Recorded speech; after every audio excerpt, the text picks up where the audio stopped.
예, 반갑습니다. 다들 집에서 온라인 수업 잘 듣고 있는지? 예. 이제 수능이 일주일도 안 남았습니다. 그래서인지 분위기가 되게 적막합니다. 조용하고. 예. 한 학년만 있으니까, 모르겠습니다. 또 특히 그 한 학년이 또 이제 수능을 이제 일주일도 채 남겨놓지 않은 3학년들이다 보니까 하루 정도 있어 보니까 되게 적막하다는 느낌이 많이 듭니다. 여러분들 이제 학교에 들어오면 3학년 선배들 수능 끝나고 이제 여러분들이 어떤 3학년 또는 3학년의 모습으로 공부를 해야 될 시기인 것 같습니다. 돌아오면 12월 한 달 동안 이제 2학년 때의 학교 생활 좀 잘 마무리할 수 있도록 하고 여러 가지 일들을 좀 잘 정리해서 좀 꼼꼼히 기록을 남겨서 3학년 때 어떤 좋은 성과로 이어지길 바랍니다. 지난 선생님이 이제 학교에서 얘기한 것처럼 온라인 기간 동안에는 실용주의와 실존주의 이 두 가지 내용에 대해서 한번 배워보도록 하겠습니다. 그리고 이번 시간에는 실존주의는 한 강의 정도만 하면 되기 때문에 실존주의는 한 2-3시간 정도 해야 될 것 같습니다. 아마 다음 주 한 주 시간을 거쳐서 진행해야 될 것 같아서 1시간 안에 끝낼 수 있는 실용주의를 먼저 진행을 하고 다음 주에 실존주의를 수업하도록 하겠습니다. 네. 교과서는 페이지 150쪽입니다. 그리고 필기노트는 선생님 가지고 있는 파일에 페이지 수가 없어서 그렇습니다. 예, 실용주의 여기 나와 있는 것처럼 실용주의 파트 찾아서 페이지 한번 열어보기 바랍니다.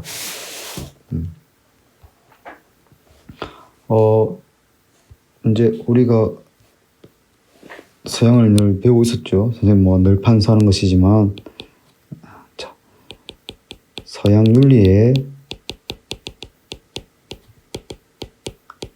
흐름에서 시기별로 나눴었지요. 그래서 고대 그리고 고대 헬레니즘 그리고 중세 그리고 근대 그리고 현대로 나눠 볼 수 있습니다. 우리 거의 다 배웠습니다. 참 한 해 코로나임에도 불구하고 동양과 서양을 거의 다 배울 수 있었고 아쉽게도 사회사상은 좀 덜 배웠지만 사회사상 같은 경우는 3학년 올라가서 윤리와 사상 수능으로 선택하는 학생들 위주로 수업을 진행해 보도록 하겠습니다. 자, 서양 윤리의 흐름은 이렇게 볼 수 있었죠. 소크라테스, 플라톤, 아리스토텔레스를 대표하는 고대 그리스 아테네 윤리사상, 그리고 에피쿠로스 스토아파가 대표했던 고대 헬레니즘, 그리고 기독교 사상 중심으로의 중세, 그리고 경험론과 합리론 중심의, 그리고 우리가 이때 배웠던 사상가들이 바로 경험론에는 베이컨, 휴, 그리고 공리주의, 그리고 합리론에는 스피노자, 그리고 데카르트, 스피노자, 칸트까지 이렇게 배웠습니다. 자, 그럼 이제 우리가 근대를 대표하는 사상들이 크게 두 가지로 나누었죠. 이성을 중요시 여기냐, 경험을 중요시 여기냐. 그래서 이러한 이성과 경험을 통해서 어떤 도덕적 가치와 진리를 찾고자 노력했던 시대가 바로 근대 시기의 윤리의 특징이라고 할 수 있습니다. 그런데 우리가 칸트를 배우다 왔는데 칸트가 얘기했던 것이 결국은 순수 이성, 실천 이성 합쳐서 순수 실천 이성이라는 표현을 썼습니다. 칸트가 얘기했던 거. 그래서 칸트가 순수 실천 이성을 통해서 우리 인간은 바로 도덕적 가치를 스스로 수립할 수 있는 이상적 존재자들이다라고 얘기를 했지요. 그런데 이런 칸트의 사상이 되게 폼이 나지요. 도덕적 가치, 수단이 아닌, 단순한 수단이 아닌 목적으로서 대우해라. 우리 모두가 지킬 수 있는 보편적인 도덕 법칙이 되도록 해라. 이런 식으로 얘기를 계속하고 있다는 말입니다. 그런데 이런 순수 실천 이성, 즉 도덕과 관련된 이런 사상들이 시간이 지나고 하다 보니까 이성을 너무나도 중요시 여기게 되는 것입니다. 인간의 이성. 그리고 이런 인간의 이성이 어떤 국가로도 이어지고, 그렇기 때문에 국가는 절대적인 이성에 의해서 만들어진 것이다 라고 얘기하는 헤겔의 절대 이성, 절대 정신이라는 표현이 나옵니다. 그리고 그 헤겔이 얘기하는 절대 이성 또는 절대적인 지성은 바로 국가라는 것까지 이어지고, 국가 중심주의가 되면서 국가를 위해서는 그 구성원들이 희생이 돼도 된다라는 어떤 전체주의적 관점까지 계속 이어지는 것이죠. 그리고 빵 부딪힙니다. 전체주의 국가들끼리. 그것이 바로 유럽을 휩쓰는 제1차, 제2차 세계대전이라는 것입니다. 1차, 2차 세계대전은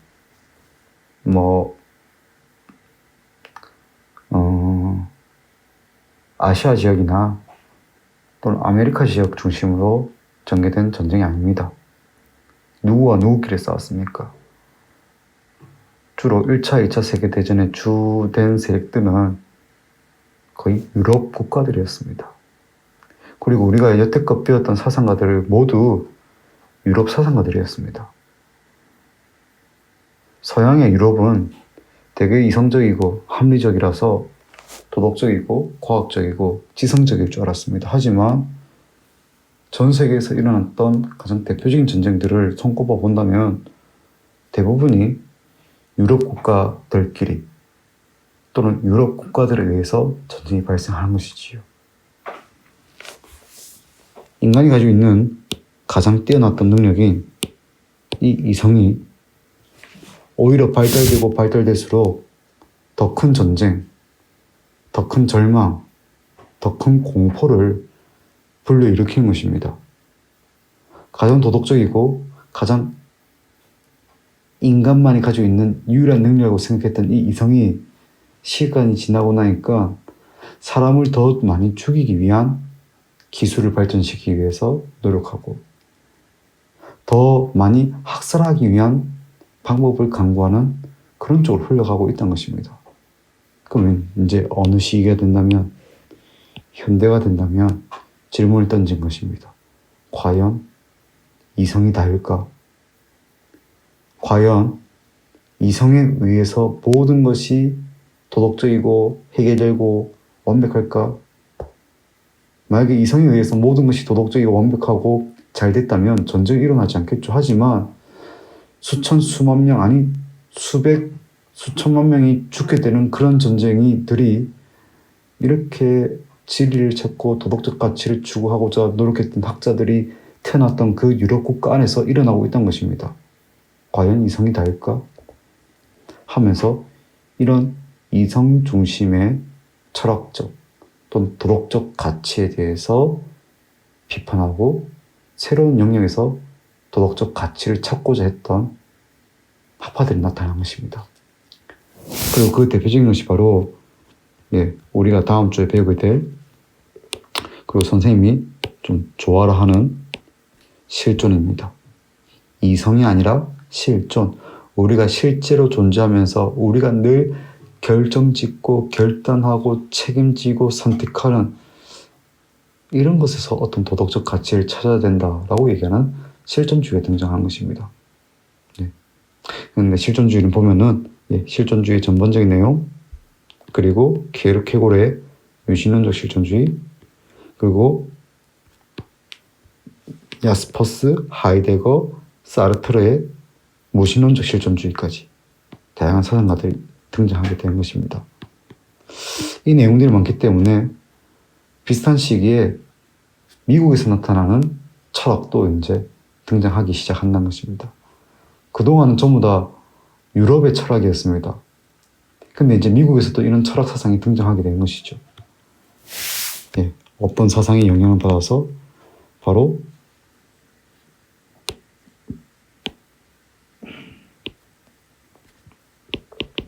견우가 공의주의의 영향을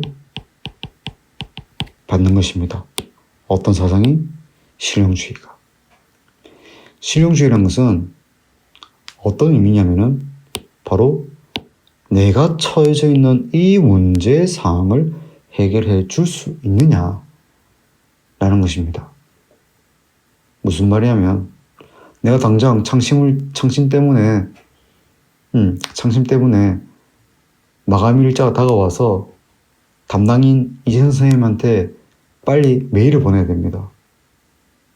근데 메일을 보내려고 저장해놓은 USB를 컴퓨터에 꼽아놓고 폴더를 열어서 파일을 첨부해서 메일을 보내려고 하는데 USB가 고장이 났습니다. 저장을 해놓은 곳은 학교 컴퓨터와 USB밖에 없는데 내 집은 창원입니다. 마감 시간이 10분 남았습니다. 아니 한 30분 정도 남았습니다. 밤입니다. 그렇다고 학교 와서 USB를 들고 와서 다시 꼽아서 저장해서 올 수 있겠습니까? 그럼 그 상황에서 가장 나에게 도움이 되고 좋은 사람은 누굽니까? 어떤 지식을 가지고 있는 고장난 USB를 수리해 줄 수 있는 사람이란 것입니다. 무더운 여름날입니다. 무더운 여름날 교실에 앉아 있는데 에어컨이 고장났습니다. 어떤 사람이 제일 좋은 사람입니까? 고장난 에어컨을 수리할 수 있는 기술과 지식과 능력을 가진 사람들이 되겠죠. 되겠습니까? 기숙사에 씻을 넣고 하는데 온수가 고장났습니다. 온수가 안 나옵니다. 아침에 씻을 넣고 샤워하려고 보니까 찬물밖에 안 나옵니다. 그럼 이때 누가 제일 좋습니까? 찬물을, 아니 따뜻한 물을 나오게 해주는 사람이 제일 좋은 사람이라는 것입니다. 그게 바로 문제 해결입니다. 우리가 처해져 있는 이 문제를 해결해 주는 것이 가장 좋은 것이고 가장 도덕적인 것입니다. 그것을 다른 말로 위용성이라는 것이죠. 되겠습니까? 그래서 실용주의에서 가장 중요한 것은 내가 처해 있는 이 사항을 어떻게 긍정적으로 해결해 줄래? 그 해결해 주는 것이 가장 좋은 것이고 도덕적이라는 것입니다. 되겠습니까? 자, 그러면 실용주의 본격적인 내용 들어가 보도록 하겠습니다. 실용주의는 지식이나 규범이 그 자체로 가치를 지닌 것이 아닙니다. 칸트 같은 경우는 나중에 배우겠지만은 그게 어떻게 되든 심지어 그것이 나의 생명을 잃게 하든 나를 평생 가난하게 만들든 해야 되는 것입니다. 도덕이란 것은 마치 독립운동과 같습니다. 해서 나에게 전혀 도움이 되지 않거나 내가 모아놨던 재산을 다 잃거나 아니 심지어 내 목숨을 잃는 한이 있어도 해야 되는 겁니다. 왜? 해야 되는 것이기 때문에. 선생님도 EBS 링크 걸면 됩니다. 자료 올려놓고 풀어라 하면 됩니다. 이런 실용주의 관련돼서 영상 강의해주는 영상 링크 걸어놓고 이거 50분 동안 보고 소감만 쓰세요. 이래 하면 됩니다. 그런데 10시 반, 11시에 퇴근하고 와서 이것저것 정리하고 이것저것 제작하고 정리하다 보니까 시간이 좀 늦었습니다. 그래도 수업을 만드는 거죠. 왜? 힘들지만 내가 수업을 만들어서 이렇게 친구들에게 보여주면 그 자체로서 가치를 지니지 않을까? 아니라는 것입니다. 실용주의는 퇴근이 늦었고 또 내일 수업이 있다? 그러면은 선생님이 어떻게 하면 되는 것입니까? 가장 수월한 방법을 찾으면 되는 것입니다. 피곤하지만 수업 영상은 촬영해야 된다? 근데 실용줄이 뭐라고 얘기할 수 있다? 아니야. 그냥 자. 넌 피곤하니까 그냥 자. 다른 뭐 과목에서도 그렇게 하지 않겠어? 왜 너만 그렇게 에바세바해? 그러지 말고 넌 자. 그럼 애들은 EBS 선생님의 수업과 발음을 더 좋아할 거야. 하는 것입니다. 되겠죠? 실용주의. 어떻게 대답하냐? 바로 문제를 해결하거나 삶을 개선하고 향상할 때 이바지를 때 가치를 짓는다는 것입니다. 그 자체로서 의미 있고 가치 있고 뿌듯하고 다 필요 없다는 것입니다. 나에게 주어진 이 문제를 해결하고 내 삶을 어떻게 개선하고 업그레이드 시켜주냐에 따라서 그때서야 가치를 짓는다는 것입니다. 되겠습니까? 그래서 어떤 지식이나 규범이 참인지 또는 옳은지, 즉 이것이 도덕적 가치를 지니는 것은 결국 무엇에 따라서 우리 생활 속에 유용성이 되냐. 유용성이라는 말은 무슨 말이다? 네, 유용성이라는 말은 바로 문제를 해결하거나 삶을 개선하고 향상하는 것이 바로 실제적 유용성이라는 것입니다. 선생님 지금 아이패드 가지고 수업하고 있는 게 되게 편합니다. 왜 편하냐? 애플 펜슬 때문입니다. 이 애플 펜슬 한 12, 13만 원 정도 하죠. 선생님은 미개봉을 한 10만 원 주고 샀는데 되게 편합니다. 예전 같았으면은 막 태블릿 뭐 메모하면은 막 손에 대이면은 막 끄이고 이래서 되게 불편한데 이건 충전도 빠르대. 반응도 빨라. 손을 아무리 갖다 대도 이건 움직이기만 하고 주름 끌 수 있고 정말 편합니다. 그럼 이것은 도덕적 가치가 굉장히 높다는 것입니다. 그리고 어떤 경험과 관찰을 통해 우리 삶에 유용한 결과, 선생님 여기 적었었죠? 공리주의, 즉 결과를 가져오는 것이 검증될 때 그것은 무엇이 된다? 진리라는 것입니다. 좋죠. 문제 해결하거나 삶을 개선하거나 또는 삶에 유용하거나 그것이 곧 진리라는 것입니다. 그래서 더 나아가서 더 적극적으로 얘기를 합니다. 이런 문제를 해결해주고 삶을 개선하고 향상한다. 선생님 예전만 하더라도 줄이는 이어폰, 요새 줄이는 이어폰 잘 안 쓰려고 하죠. 저음도 못 끼고 있습니까? 예, 아이패드 가지고 있는 친구들은 이어팟인가? 기억이 안 나나. 그리고 갤럭시 들고 있는 친구들은 전부 다 강낭콩 꽂고 다니잖아. 왜? 뭐 선이 걸립니까? 뭐가 걸립니까? 좋죠. 그게 좋은 거랍니다. 그래서 그것은 바로 도구란 것입니다. 실용주의는 지식과 규범을 우리가 변화하는 세계에 적응해서 살아가는 데 필요한 일종의 도구란 것입니다. 그래서 칸트가 얘기하고 소크라테스가 얘기했고 플라톤이 얘기하고 다시 소크라테스에만 참된 알물 추구해라. 그대들은 어떻게 명예 세속에만 신경 쓰고 우리의 영혼에 신경 쓰지 않냐. 플라톤 동굴의 이데아를 통해서 우리가 이데아의 개념을 알아야 된다. 아리스토텔레스, 프로네시스, 칸트, 도덕 법칙을 추구하라. 다 필요 없다는 것입니다. 이런 것들은 뻥치시네라고 얘기하는 것이죠. 절대적 진리, 고정불변의 보편적인 도덕 기본과 원리, 궁극적 목적, 다 갖다 치워라는 것입니다. 이런 것은 존재하지 않는다. 되겠죠. 실용주의에 따르면 윤리 이론 역시 최종적인 목적이나 최고선 혹은 최상의 법칙을 발견하는 것이 아니라 right now입니다. right now. 지금 내가 처해져 있는 문제를 해결하고 삶을 개선하는 데 도움이 되는 것입니다. 지금 여러분들의 가장 큰 문제점은 무엇입니까? 어떻게 하면 내가 좋은 대학 갈 수 있을까? 원하는 대학 갈 수 있을까? 그러기 위해서는 내가 어떻게 수능 공부에 도움이 될까? 그럼 이 수능 공부에 도움이 되기 위해서 가장 중요한 것은 내가 좋은 인강을 듣고 공부를 열심히 해서 성적을 올린 것이구나. 그럼 누가 나의 성적을 올리게 해줄 것인가? 학교 선생님들 중에 또는 학원 선생님들 중에. 그럼 그 선생님이 제일 좋은 선생님이란 것입니다. 왜? 내가 지금 내 코와 석자인 이 문제 해결을 해주고 삶을 개선하는 데 도움이 되기 때문인 것입니다. 실용주의 정말 현실적이죠.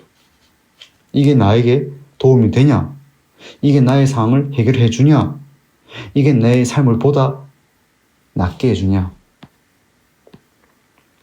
자, 그 다음 페이지입니다. 그리고 그 대표적인 실용주의자를 존 듀이라고 합니다. 여기 나와 있죠? 존 듀이. 아마 여러분들 행정학과나 사범대나 어떤 인문사회 과학 계열의 어떤 학과를 가더라도 듀이가 빠진 일은 절대 없을 것입니다.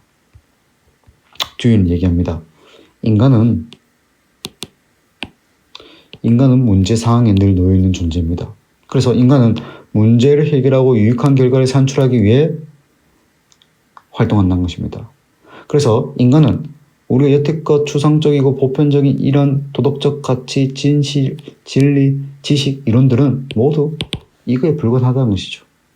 그리고 지식이나 이론도 역시 어떤 고정되거나 어떤 변하지 않는 그런 것이 아니라 끊임없이 변화하는 것입니다. 무엇을 해결하기 위해서?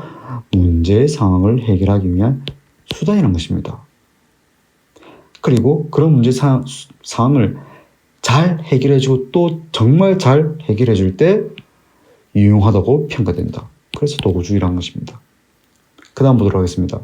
듀이에 따르면 틀에 박힌 추상적 이론, 머릿속에 소크라테스, 플라톤, 아리스토텔레스, 스토아 학파 뜨끔뜨끔하지요. 스피노자 뜨끔뜨끔, 칸트 뜨끔뜨끔. 따르지 마라. 개인의 삶을 개선하고 사회가 진보하는 데 도움이 되는 지성적 탐구를 해야 된다는 것입니다.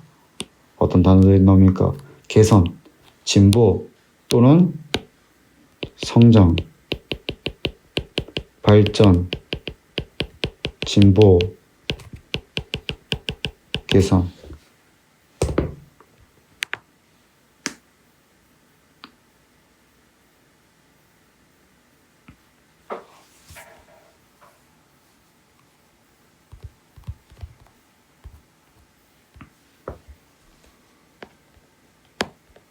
뭐 없나?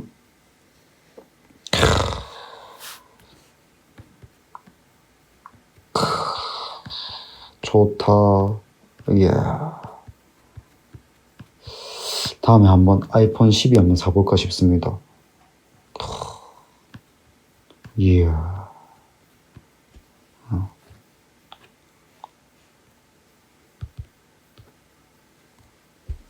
이게 언제 나왔지?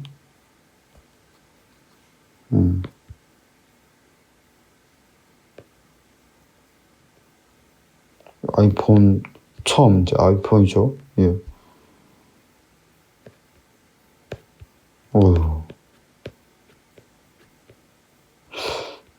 아이폰 3 맞나?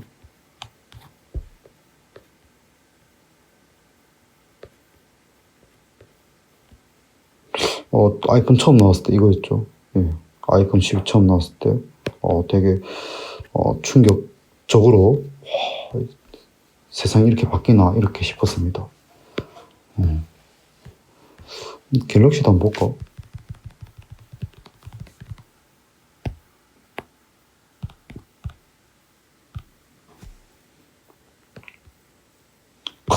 참 대단한 핸드폰이었습니다. 예. 정말 처음 나왔을 때 예. 이거 정말 이 핸드폰 정말 많이 압수했습니다. 갤럭시 2 대단했죠. 예. 여러분 선배들 정말 많이 가지고 있어갖고 정말 압수 많이 했었는데 요새는 뭐가 나오죠? 요새는 뭐 요렇게도 적고 또 요렇게도 적고 또 요렇게도 접지요. 예. 이렇게 위아래도 적고 양옆으로도 적고 요새는 또 그런 것도 나온답니다. 상소문 폰? 이렇게 돌돌돌돌 빼서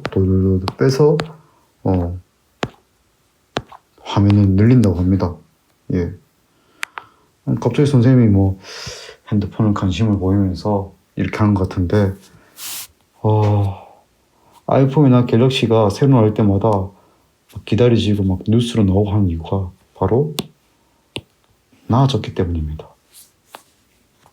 나아졌다는 것은 더 많은 사람들에 의해서 구매가 될 것이고 그 더 많은 구매는 그 회사에 더 많은 수익을 가져다 줄 것입니다. 만약에 아이폰 11이 나왔는데 12가 더 안 좋아졌다. 그럼 삽니까 안 삽니까? 새로운 기술이 없다. 또는 13에서 14, 14에서 15로 업데이트했는데 더 안 좋아진다. 그럼 우리는 안 하죠. 왜 11보다 12가 기대되고 12보다 13이 기대될까? 바로 더 나아지기 때문입니다. 1년만 지나도 핸드폰 격차가 많이 발생합니다. 1년 전에 선생님 지금 갤럭시 S 플러스 9 들고 있지만 이제 이것도 구형이죠. 그럼 지금 나오고 있는 것은 S20 나오고 저보다 폈다 할 수 있는 것들이 나옵니다. 점점점 좋아지고 있죠. 그것이 바로 실용주의에서는 그 가치가 있다, 도덕적이다 라고 얘기를 하는 것입니다. 지성적 탐구를 해야 된다는 것입니다. 이라는 지성적 탐구라는 것은 추상적이고 보편적인 진리를 찾기 위해서 머리끄댕이를 싸매고 있는 것이 아니라 어떻게 하면 지금보다 더 나아질 수 있을까라는 것을 끊임없이 고민하고 노력하는 것입니다. 되겠죠? 그래서 이런 지성적 탐구는 바로 과학이 보여준 실천적이고 실험적인 방법론을 따른다라고 얘기를 하고 있습니다. 예를 들어 의사는 이미 경험을 통해 효과가 검증된 방법으로 환자를 치료하다가 새로운 병이 발견하면 새로운 치료법을 모색한다고 합니다. 되겠습니까? 그래서 듀유는 이처럼 상황에 맞게 지식이나 이론을 수정하고 발전시키는 것이 인간의 삶과 사회의 진보를 가져오고 그것이 가장 가치 있는 인간의 행위라고 보는 것이죠. 선생님 올해 창심 4번째입니다. 첫 번째 정말 힘들었습니다. 아무도 협조 안 해주고 임종욱 선생님 많이 협조해 줬습니다. 그때도 좀 선생님 타박을 많이 해서 그런데 사실 그때 어떻게 하는지도 아무도 몰랐고 선생님도 어떻게 해야 되는지 정말 잘 모르는 상태였습니다. 창심 전날에 액자가 50개 택배로 겨우겨우 도착해서 아무도 모르는 그 상에서 교실 책상 다 빼고 액자 배열하고 하나하나 설명해 주었고 이렇게 저렇게 이끌었고 근데 올해 4회째입니다. 올해 4회째가 되니까 선생님도 이제 노하우가 생긴 거죠. 어떻게 하면은 1회 때, 2회 때, 3회 때 했던 실수들을 없애고 줄이고 좀 더 학생들과 원활하게 공지사항을 전달하고 파일을 받고 생겨날 수 있는 문제점들을 해결해서 나도 편하고 학생들도 편하고 학생들도 활동했던 것을 체계적으로 정리해서 그것을 결과물로 만들고 공유하고 기록으로 이어질 수 있을까에 대해서 끊임없이 좀 많이 고민했습니다. 내가 하던 방식을 바꾼 것도 있고 새로운 방식을 도입한 것도 있고 과거 같은 곳에서 가서 하고 있는 방식을 우리 학교에 맞게 도입을 해보려고 노력도 하고 그것이 바로 상황에 맞게 달라진 상황에 맞게 내가 가지고 있는 지식이나 이론을 수정해서 발전시키는 것입니다. 가만 앉아서 그건 애들이 하는 거야. 그건 애들이 알아서 하는 거야.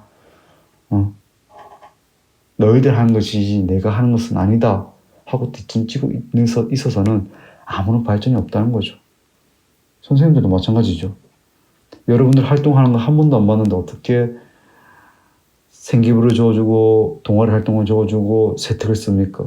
옆에서 지켜보고 또 요새 이것이 중요하대 이렇게 해야 되는데 앞으로는 이렇게 되지 않을까 고민해서 반영시켜주고 그렇게 이끌어주는 거 하면 욕먹고 있는 거죠. 삶의 개선과 사회의 진보를 가져봐야 된다는 것입니다. 되겠습니까? 그래서 뒤에 가장 중요한 표현이 이어서 나옵니다.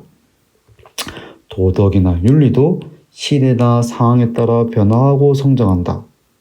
변화하고 성장하고 진보하고 개선되고 그렇기 때문에 바뀌는 것은 아니다라는 것입니다. 되겠죠? 따라서 사람들은 자신이 또는 내가 처한 상황에서 어떻게 행동한 것이 가장 도덕적으로 바람직한지는, 즉 내가 지금 직면한 이 도덕적 문제를 어떻게 해결해서 어떤 가장 좋은 결과가 가져오냐라는 것입니다. 그래서 어떤 절대적인 가치나 원리, 그 사람 말이 맞대, 그렇게 해야만 한대 라는 것을 그것만 믿고 그것에 따라 판단하는 것이 아니라, 우리가 놓여져 있는 이 문제상을 어떻게 해결할지에 대해서 개선하는 것이 가장 중요하다는 것입니다. 그래서 듀이는 이렇게 얘기한 것입니다. 여기서 정적이라는 것은 고유하다는 뜻이죠. 고유하다. 변화가 없단 말이에요. 변화가 없다는 것입니다. 와서 배우세요. 이렇게 바뀝니다. 이런 것도 도입하셔갖고 이렇게 해야 됩니다. 해도 뭐라고 합니까? 나 안 해. 나 못해. 난 나이가 많으니까 난 안 배울란다. 그게 아니란 것입니다. 그게 아니란 것입니다. 뒤에 얘기합니다. 성장과 개선의 진보의 과정에 의미가 있다는 것입니다. 최종적으로 고정된 목적이 아닌 건강의 개선이 목적이자 선이란 것입니다. 처음에 착했다가 점점점 악해지는 것은 비도덕적입니다. 하지만 악했다가 선해지는 것은 도덕적인 것이죠. 즉 능동적 과정이라는 것입니다. 그래서 얘기합니다. 고정된 것은 선이 아니다. 무엇이 선이다? 성장하는 것이 도덕의 유일한 목적이다 라고 존 듀이는 얘기를 하고 있는 것입니다.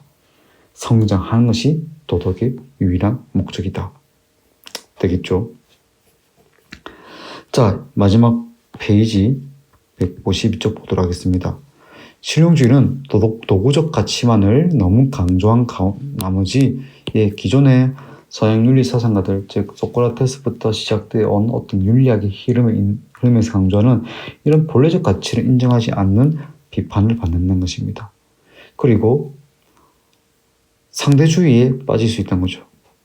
즉 보편적 도덕규범이나 원리의 존재 가치를 부정함으로써 윤리적 상대주의에 빠질 수 있다라는 문제점을 가지고 있는 것입니다. 윤리적 상대주의라는 것은 그때는 맞고 또 그때는 틀리다는 것입니다. 무슨 말이냐면은 우리가 무더운 여름에 에어컨이 고장났습니다. 어떤 사람이 가장 좋은 사람입니까? 에어컨 수리할 수 있는 기술자가 되겠죠. 근데 이 에어컨 수리할 수 있는 기술자는 겨울이 되면 뭐가 됩니까? 찬밥이 되는 것입니다. 되겠습니까? 필요하지 않거나 도움이 되지 않거나 그런 상황이 된다면 그것은 가치 없게 되는 것이죠. 되겠습니까? 그래서 도구적 가치만을 너무 지나치게 강조하는 이런 문제점을 가지고 있게 된다는 것입니다. 되겠습니까? 자, 그래서 우리가 실용주의 한 파트지만 교과서 내용 쭉 훑어보면서 내용을 정리해봤습니다.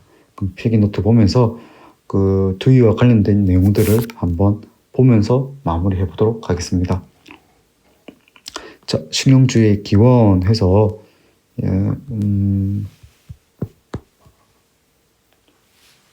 실용주의의 기원은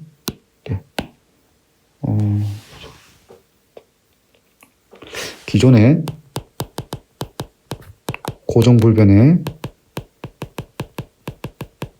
또는 목적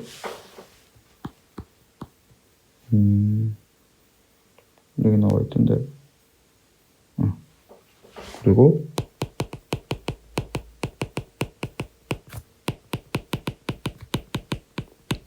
중시하는 문화에서 어떤 문제 해결 상황, 문제 해결 그리고 유용성이라는 플러스의 결과 그리고 지금보다 보다 나아지는 성장과 진보와 개선 그리고 발전을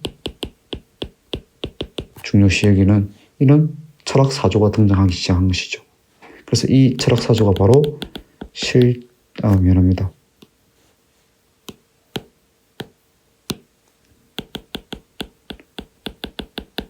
실용주의라는 것입니다. 그리고 이 실용주의는 결국 누구에게 영향받았다? 바로 개헌론과 그리고 이용성과 결과를 중요시기는 공리주의로부터 영향받게 되는 것이죠. 밑에 지문 보면서 한번 마무리해 보도록 하겠습니다. 우리가 생각하는 이유는 이 상황을 해결하기 위한 현실 상황이라는 것입니다. 어떤 학설이나 관념은 그것이 현실의 곤란을 제거하는 도구가 될 수 있는가, 즉 문제를 해결 가능한가의 여부에 의해서 정당성과 진리, 선이라고 평가할 수 있다는 것입니다. 되겠죠?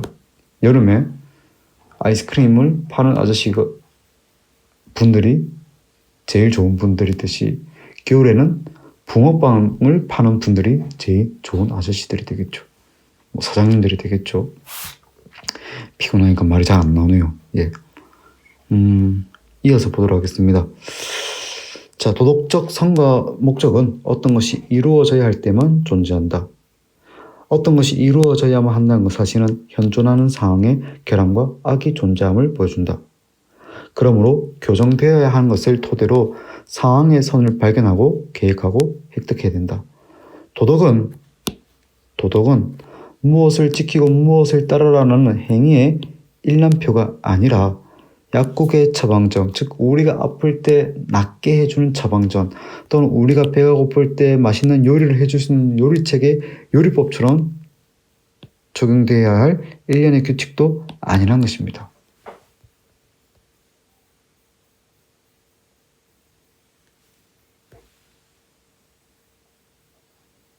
자, 그리고 도덕적 성과 목적은 어떤 것이 이루어져야 할 때만, 즉 어떤 것이 이루어져야 한다, 바로 문제 해결 가능 여부가 되겠죠. 예, 그래서 그 다음 문장, 교정되어야 하는 것을 토대로 상황의 선을 발견하고 계획하고 획득해야 한다. 도덕은 행위의 일람표가 아니다. 그리고 약국의 처방전이나 요리책의 요리법처럼 정해져 있는 일련의 규칙도 아니다라고 합니다. 성장 그 자체만이 유일한 도덕적 목적이다. 아까 제가 봤던 거죠. 그리고 개선과 진보의 과정이 가장 중요하다.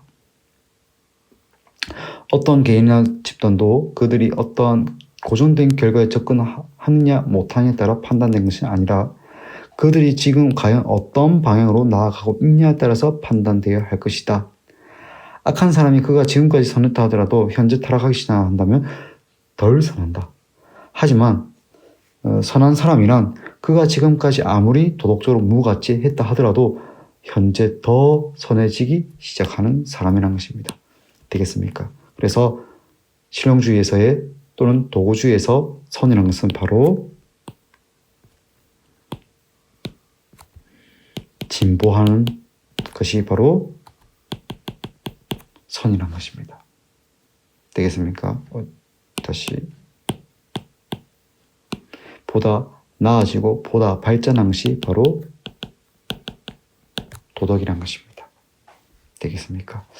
자, 이렇게 해서 우리 실용주의 오늘 간단하게 한번 배워봤습니다. 크게 어렵지 않죠? 어쩌면은 어떤 전통 규범 또는 이론적 성향이 강한 어떤 윤리 이론이 좀 부담스러운 친구들에게는 어쩌면 이게 사이다와 같은 느낌의 철학 사상이 아닌가 또는 윤리 사상이 아닌가라는 생각을 해봅니다. 사실 뭐 틀린 말은 아니죠. 예.